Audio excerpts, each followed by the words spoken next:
This is section 5.4 of Honors Algebra 2, Rational Expressions.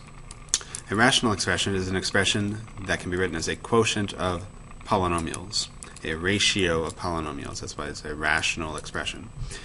We simplify a rational expression, and it's considered simplified when it's expressed as a quotient of polynomials whose greatest common factor is 1. So there are no common factors between the numerator and the denominator. So how do we simplify it? Well, we factor the numerator, we factor the denominator, and we cancel out common factors. So we're just going to do a bunch of examples. Example number 1. Simplify x squared minus 2x over x squared minus 4. We factor the numerator. Well, the numerator has a common factor of x. We can take that out, leaving us with x minus 2. We factor the denominator. That's a difference of squares. So that's an x minus 2 times an x plus 2. We cancel common factors. Well, they both have an x minus 2. And that's the only common factor. Factors are things that are multiplied into both the top and the bottom. So even though there's an x in the top and an x in the bottom, we cannot cancel them because the x in the bottom is not a factor of the bottom. It is added to the 2, and the factor is x plus 2. So we cannot cancel the x, and we just have x over x plus 2. We only cancel things that are multiplied into both the top and the bottom. Those are what factors are. Number 2, 3x minus 5x squared minus 2x cubed times 6x squared minus 5x plus 1, quantity to the negative first power. So let's write this as a fraction by taking the second set of parentheses. Since it has a negative 1 exponent, we'll write it in the bottom with a positive exponent. And a positive 1 exponent doesn't change it, so I won't even write the exponent. So the original problem is equivalent to that fraction, 3x minus 5x squared minus 2x cubed divided by 6x squared minus 5x plus 1. I'm going to rewrite the top in the order we prefer, so decreasing powers of x, so that'll be negative 2x cubed minus 5x squared plus 3x divided by positive 6x squared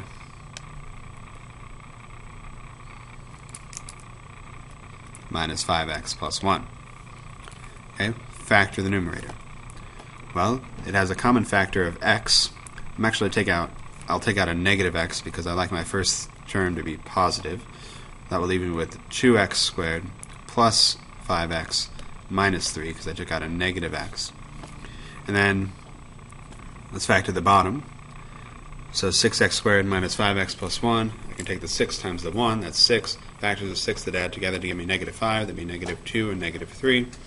We would divide the 2 by 2 and the 3 by 3, giving you 2x minus 1 times 3x minus 1 as your factors. So I trust that you know how to factor that by now. We can factor the numerator further by factoring what's in parentheses there, 2x squared plus 5x minus 3. That will factor as two numbers that multiply together to give us negative 3, two numbers that multiply together to give us negative 6, that add together to give us positive 5. It's going to be positive 6 and negative 1. We'll divide the positive 6 by 2 and get 3, and then negative 1. The 2x minus 1 times x plus 3, with the 2x minus 1 and the 3x minus 1 still on the bottom. So, what are the common factors we can cancel? We can cancel 2x minus 1, leaving us with negative x times x plus 3 over 3x minus 1. That's as far as we can go. We have no other common factors to cancel. Example number 3. X squared minus y squared minus z squared minus 2yz over x squared y squared plus z squared minus 2xz. 4 terms on the top and the bottom. So remember, that means we group. And I'm going to rearrange before I group, and I'll show you why. I'm going to move the 2yz to go between the y squared and z squared terms.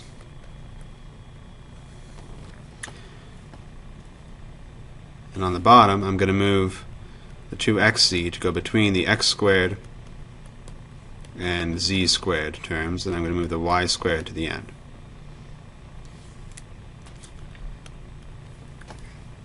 And then if I factor out a -1 from starting with the y squared and changing the sign of everything else in the top, I then have something with y and z, a trinomial with y and z that I can factor. The same thing will happen on the bottom. I'll be factoring the x squared minus 2xz plus z squared, and then have a minus y squared on the end.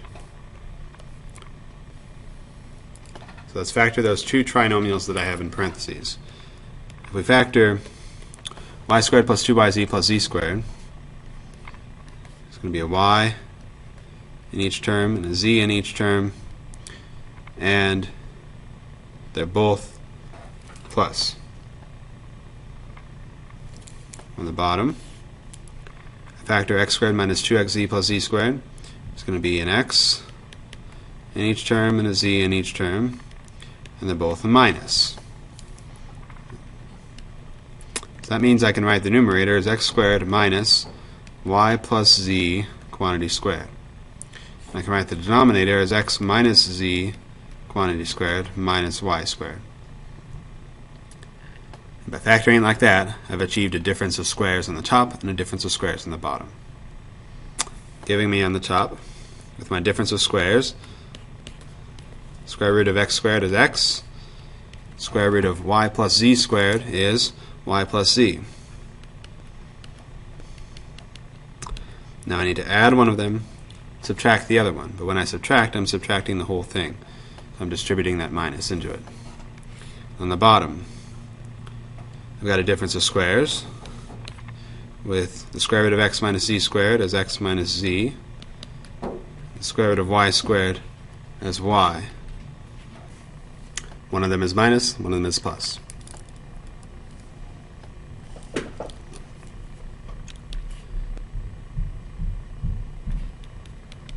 Simplifying a little bit on the top, by distributing that minus, I'll have x minus y minus z. Leaving the bottom the way it is. Do I have any common factors? Well, the first factor of the numerator is with everything positive. And there's no factor in the bottom where everything is positive, so that one won't cancel. The second factor in the numerator is x minus y minus z. Do I have that one in the denominator? I do. It's that first term in the denominator. It's just with the y and the z switched, but it means the same thing. X minus z minus y is the same as x minus y minus z. That is my common factor that I can cancel, leaving me with x plus y plus z on the top and x minus z plus y on the bottom.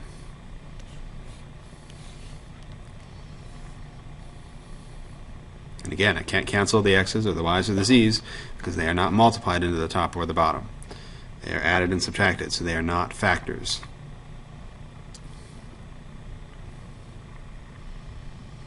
Now, a rational function is a function defined by a simplified rational expression. So a function with a rational expression in it. So here we're going to find the domain of the function and find the zeros of the function. The domain of a rational function is going to be everything that does not make the denominator 0.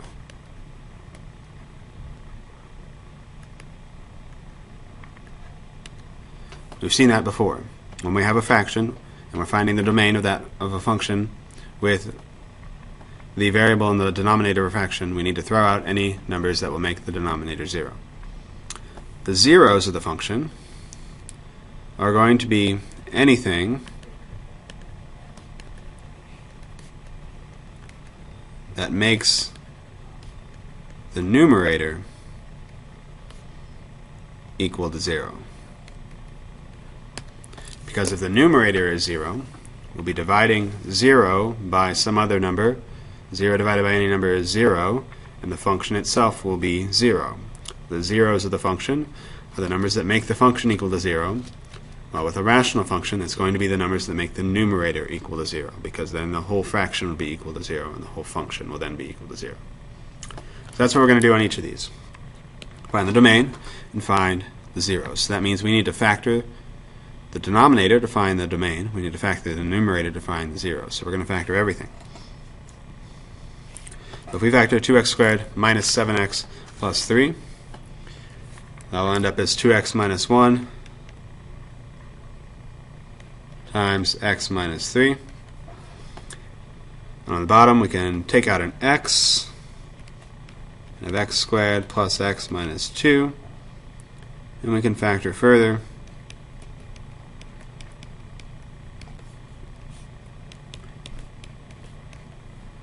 And get x minus 1 times x plus 2. Okay, no common factors to cancel. So the domain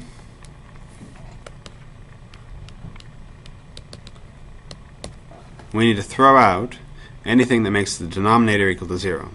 So what's going to make the denominator equal to 0? Well, if x is 0, if x is 1, or if x is negative 2. So the domain is going to be everything other than 0, 1, and negative 2.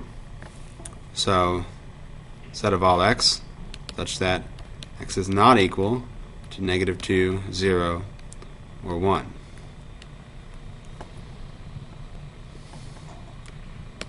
For part B, the zeros of the function are anything that makes the numerator equal to 0. So we'll take the factors of the numerator, 2x minus 1, and set that equal to 0, and x minus 3 and set that equal to 0, and we'll find the values of x that make those equal to 0. So if 2x minus 1 equals 0, then x equals 1 half. If x minus 3 equals 0, then x equals 3. So the zeros are 1 half and 3.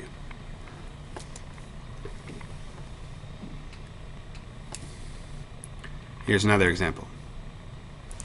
Let's write this one as a fraction first, by writing it as x to the 4th minus 16 over x cubed minus 1. We moved the x cubed minus 1 down because it had a negative 1 exponent. We factor the numerator and factor the denominator. X to the 4th minus 16 is a difference of squares, where we think of the square root of x to the 4th as being x squared. And the square root of 16 is 4, so one of them is minus and one of them is plus. X cubed minus 1 is a difference of cubes, where the cube root of x cubed is x, the cube root of 1 is 1. We keep the same sign there. We square x, we get x squared. We square 1, we get 1. In the middle, we multiply the two of them together, and 1x is just x. Opposite sign, always plus. Okay? Numerator is not fully factored yet. We factor x squared minus 4 because that's another difference of squares, and x minus 2 times x plus 2. X squared plus 4 is not a difference of squares. It's the sum of squares which does not factor over the real numbers, so we cannot factor that. And then in the bottom we've got x minus 1 times x squared plus x plus 1, and x squared plus x plus 1 is prime. You can try to factor it and it's not going to work, and that's always the case when we're doing a sum or difference of cubes. So, part A, the domain. What do we have to throw out? Because that will make the denominator equal to 0. Well, the denominator will equal 0 if x minus 1 equals 0, or if x squared plus x plus 1 equals 0. Okay? X minus 1 equals 0 means x equals 1. X squared plus x plus 1 equals 0. Since that cannot be factored, that will not equal 0.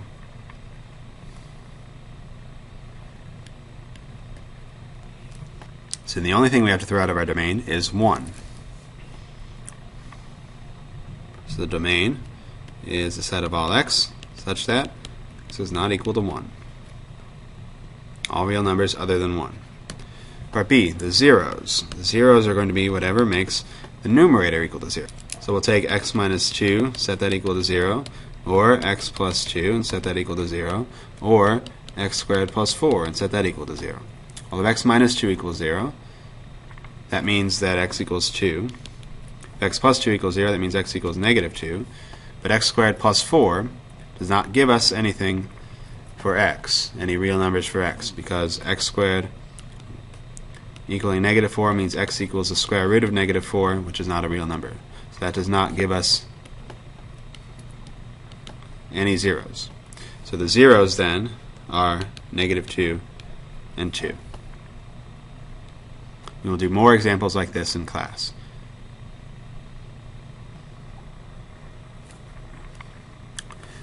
So here are your immediate practice problems. Simplify each of the rational expressions. So factor the numerator, factor the denominator, cancel common factors. Please write the original problems. That is the end of section 5.4.